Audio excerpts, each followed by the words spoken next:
बहुत समय पहले की बात है। माधवपुर नामक गांव में एक गरीब किसान अपनी बूढ़ी अम्मा के साथ रहा करता था। उसके पास एक छोटी सी जमीन थी जो कि बंजर हो चुकी थी। फिर भी वह दिन रात उस पर मेहनत करता था। मोहन बहुत ही मेहनती और ईमानदार था। वह एक आत्मविश्वास से भरा हुआ व्यक्ति था जिसे ना हालातों से डर लगता था ना ही लोगों की बातों से।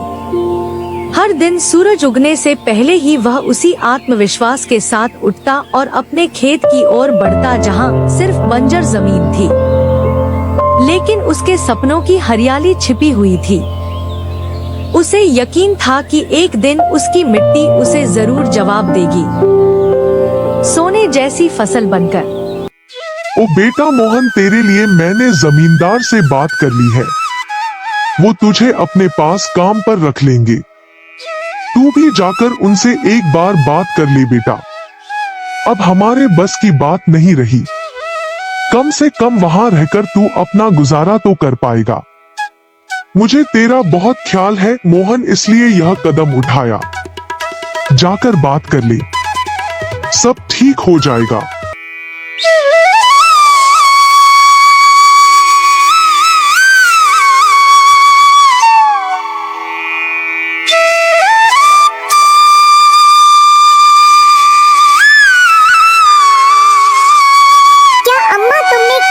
वहाँ मैं नहीं जाऊंगा। हमारा खुद का खेत है तो मैं दूसरों के पास क्यों काम करने जाऊं?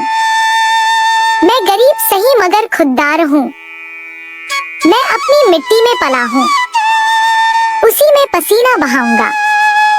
चाहे जितनी भी मुश्किल हो अम्मा, मैं अपनी ही जमीन पर मेहनत करूंगा, किसी और की नौकरी नहीं करूंगा।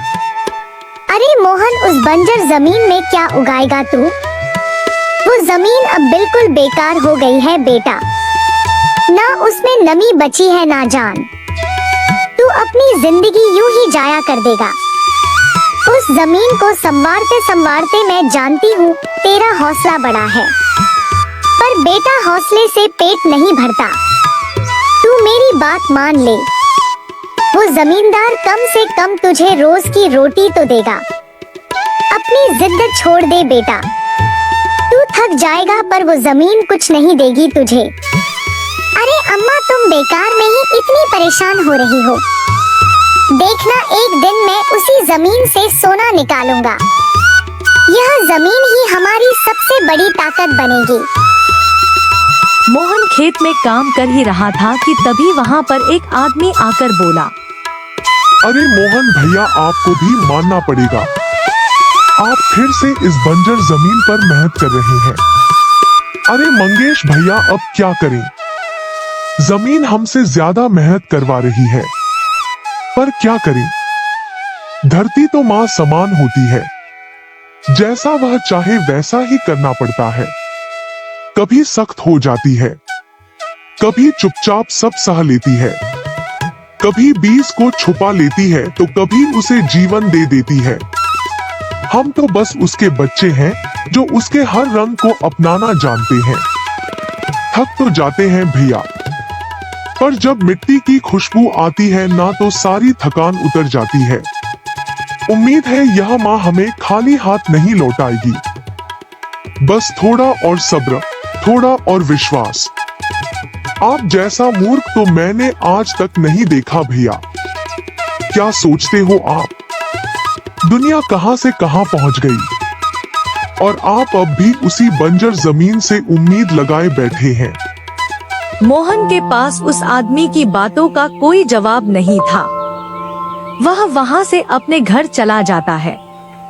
जब दोपहर को मोहन थक हार कर घर पहुंचता है तो देखता है कि माँ बुझे हुए चूल्हे के पास चुपचाप बैठी है। क्या हुआ अम्मा? तुम ऐसे क्यों बैठी हो? खाना क्यों नहीं बनाया? क्या बात है? बेटा, चूल्हा जलाने के लिए लकड़ियाँ नहीं है, इसीलिए चूल्हा कैसे जलेगा? बस इतनी सी बात है अम्मा। मैं अभी जाकर ले आता हूँ लकड़ियाँ। मोहन लकड़ियाँ लाने जंगल चला